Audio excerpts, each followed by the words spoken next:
So many Babas and Gurus in your country, but why is your country still poor? Why still all this strife and suffering that's happening? We have failed to explain who these great beings were. They are addressed as Maharaj. Unless you own a kingdom, you're not addressed as Maharaj. What does this mean? Who are these people? And what are they capable of?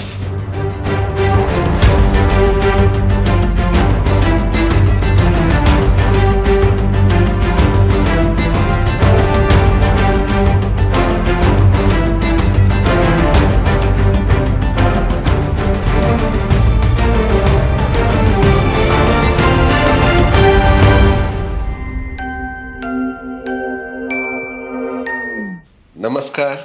Welcome to the next episode in my Himalayan journey. Today we are at Kakri Ghat. Kakri Ghat lies 15 kilometers from Kainchi Dham towards Almora.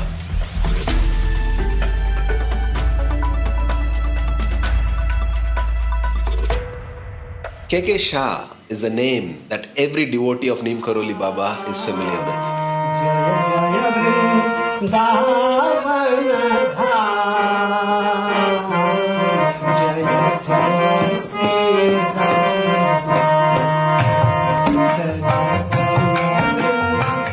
Is KK Sah, a dear devotee of Neem Karoli Baba, who was very instrumental in bringing all of us to Baba. Through his intervention, he got Baba to let many of the Western devotees come that were able to go and see him.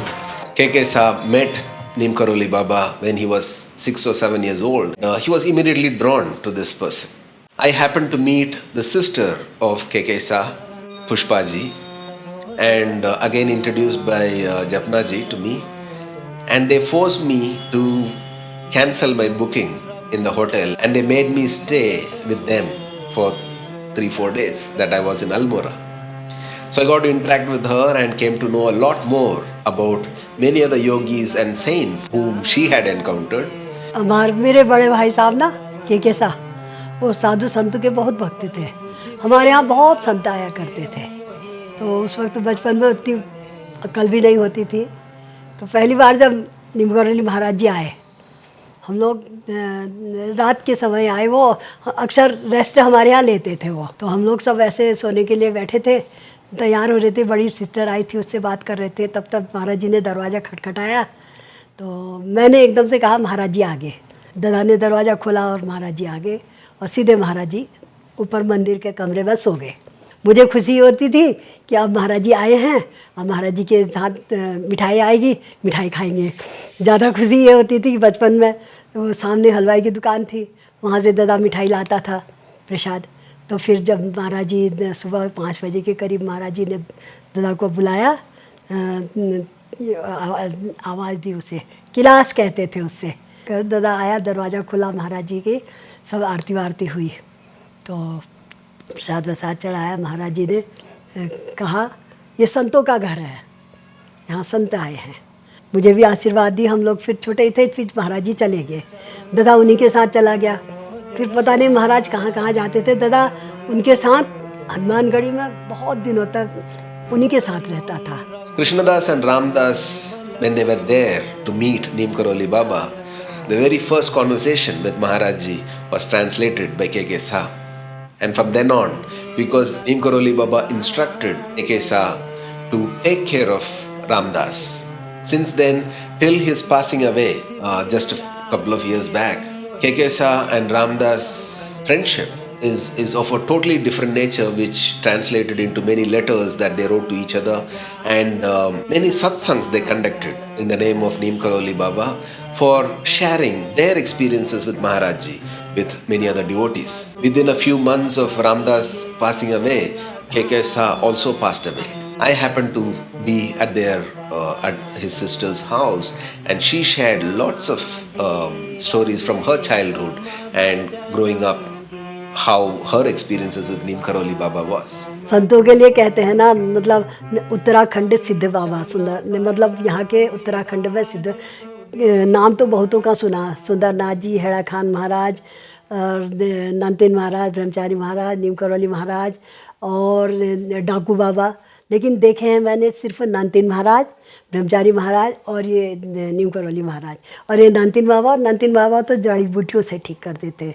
एक पाटनी थे, पाटनी मेरी सहेली के husband, वो बिल्कुल blind हो गए थे, तो उन्होंने इन्हीं की सेवा की।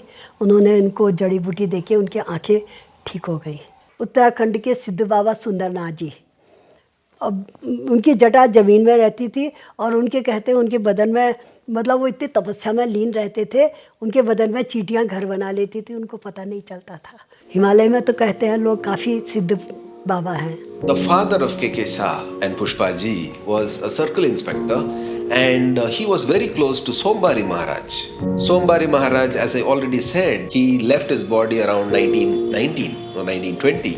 40 years later, Neem Karoli Baba, when he comes to Uttarakhand, to Kumaon, this part of the Uttarakhand state, he goes in search of exactly the spots where Sombhari Maharaj had stayed and did tapas, and he renovates and establishes consecrated spaces there. One thing that I came to know when I was there at Sombhari Maharaj's place at Kakri Ghat is that that space had been inhabited even before Sombhari Maharaj by many other saints and yogis for their sadhana.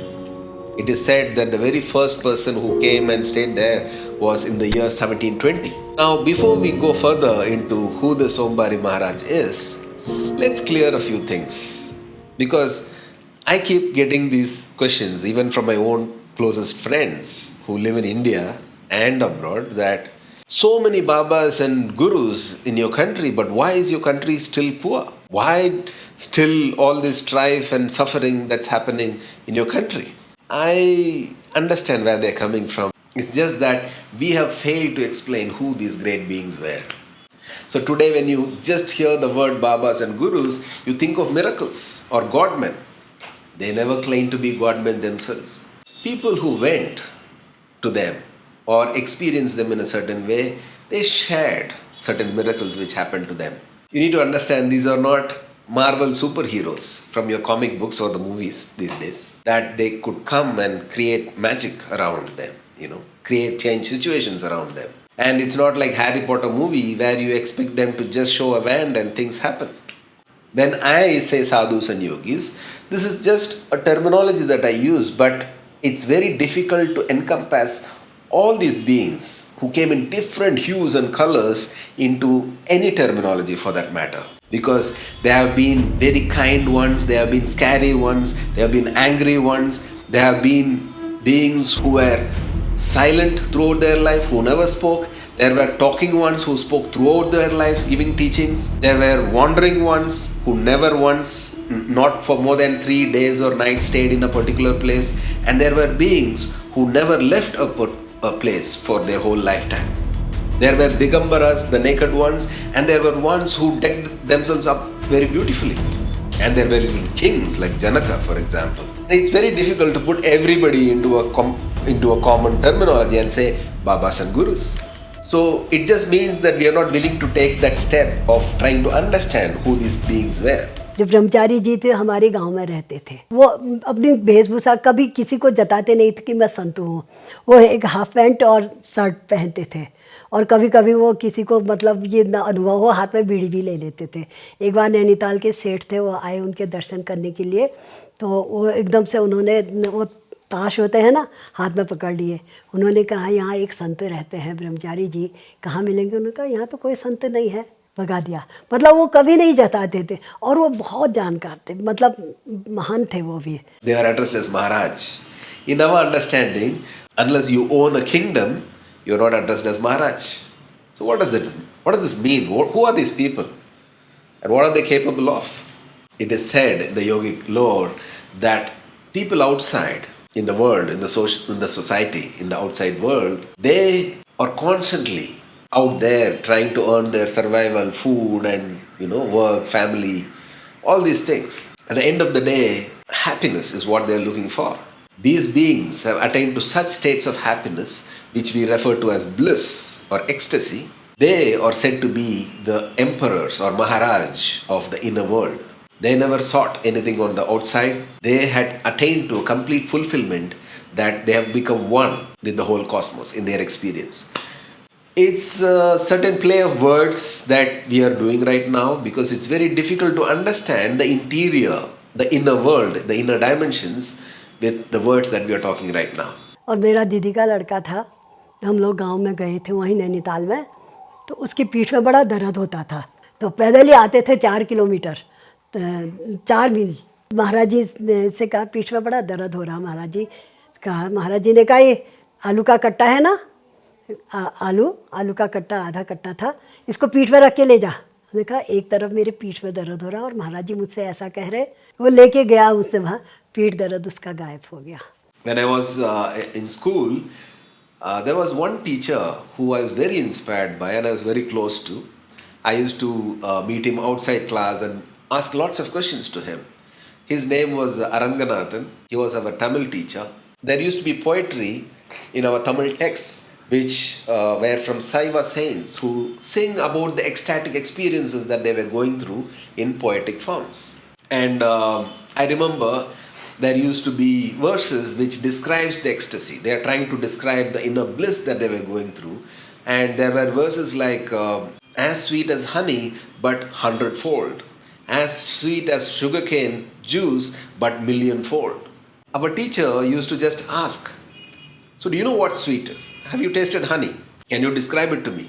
And that's when I realized, as simple as an experience of a sensation of sweetness, we were not able to articulate it in words because it's an experience.